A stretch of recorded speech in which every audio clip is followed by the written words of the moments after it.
want to be interviewed? Sure. Go ahead. So, Bruce, tell us a little bit about what you're doing with the Refuge and about this charity. Well, the Refuge is part of a network nationwide called the Poor People's Economic Human Rights Campaign.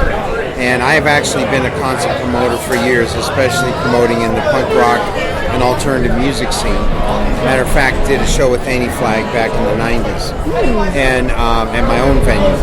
And the Refuge has been around for more than 20-something years.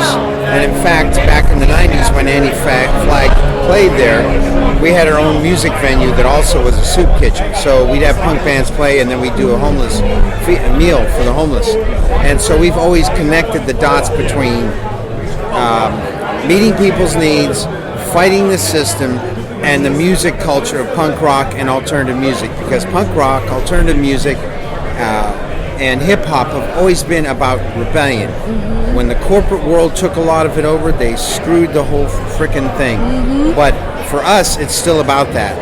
And we were honored to be working with the promoters for this to be a benefit for the Refuge and its work with homeless and poor folks. And we don't just provide food and clothing and funding, but we stand up against the system and speak out for the rights of the oppressed. We stand up against police brutality, and we wholeheartedly support the message of Anti-Flag, which is about tearing down the capitalist system.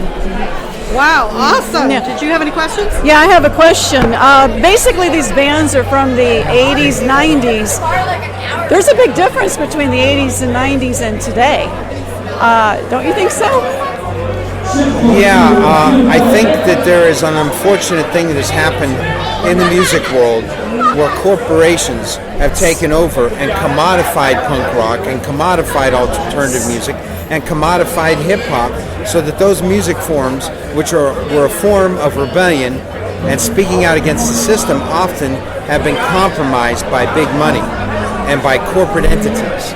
And so often what punk rock has become is a fashion statement rather than raising your fists against the system and tearing down the system. It's the same thing that happened in the 60s with the music that spoke out then, and all of a sudden record labels like Capitol Records and others decided, hey, let's make a buck off of fighting the system.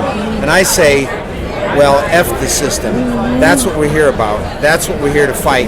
And if people here get the message of Anti-Flag, get the message of what we're saying, get the message of Pennywise and the other bands, they'll understand that punk rock is about rising up against the system, you know, and speaking out against things like police brutality. Every single person here should be at the march tomorrow for March Against Police Brutality. This is interconnected. Music has always led the way in revolution. Amen to that. I couldn't have said it any better. Today we actually, I feel, have more of a reason to be listening, to be protesting. I mean, things are a lot worse today than they were 20 years ago. Now everybody should be out there, and I don't understand why not. What's your thoughts on that? Well, let me say there's nothing more punk rock than protesting and fighting the system. Otherwise, it's just a fashion statement.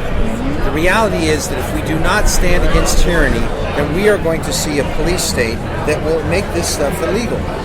Right. It'll make illegal free speech. It'll make illegal the kind of stuff that we're here to speak out against. And that's why we have to fight the system. We have to, like Chuck D said, a Public Enemy, fight the power.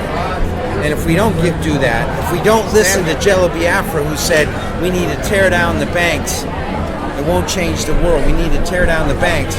If we don't listen to the message of Anti-Flag that says F police brutality, eliminating the expletive because I know this is radio. Everyone knows what I'm saying. Then we're not.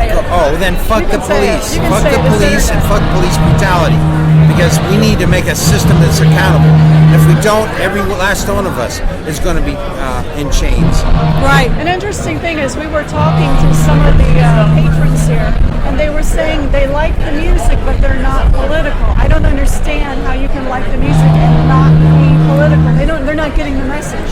Well, there's the disconnect there. It's the same thing that happened with hip hop white people started buying hip hop more than black people, and so it became a fashion statement. It became something that's cool to do.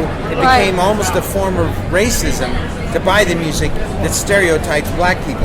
And what has happened here is so many of these young people have been deluded by this two-party fucking system that needs to be torn down. The Democrats and the Republicans are bankrupt. Exactly. They're the same party. There is no difference. They're in bed together. Absolutely. And if we don't fight this system and take it down, it's going to take us down. This should be the rallying cry for everybody here. There's 700-800 people here. If they join this march tomorrow, we'd have 1,000, 2,000 people at this march tomorrow. The system is afraid. They're very afraid because they've seen what's happened in Ferguson. They've seen an ongoing rebellion that their handlers couldn't stop.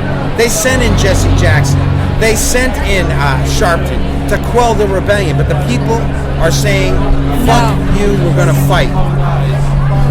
Thank you so much, Reverend Bruce Wright. I couldn't have said any of this any better. Yeah, I'm probably the only cussing minister you know, but I believe in saying it straight. It's just a word. And sometimes you have to say it like that for people to get it. To get the message. I agree. Thank you. Hey. I'm trying to think if I have any more questions. Let me just tell us what the refuge needs right now. Well, the refuge certainly needs financial help because we're trying to help homeless and poor folks and families especially, and we need volunteers, and we're trying to find housing for people that can't afford the system anymore. It's a myth. Obama hasn't changed a fucking damn thing. There are more poor people in this country now than ever. Half of this country is at or below the poverty line. We need your help. And the current system, under the current system, most Americans don't even believe that there's an issue. That's absolutely right. That's why I say fight the power. Fight the power. All right.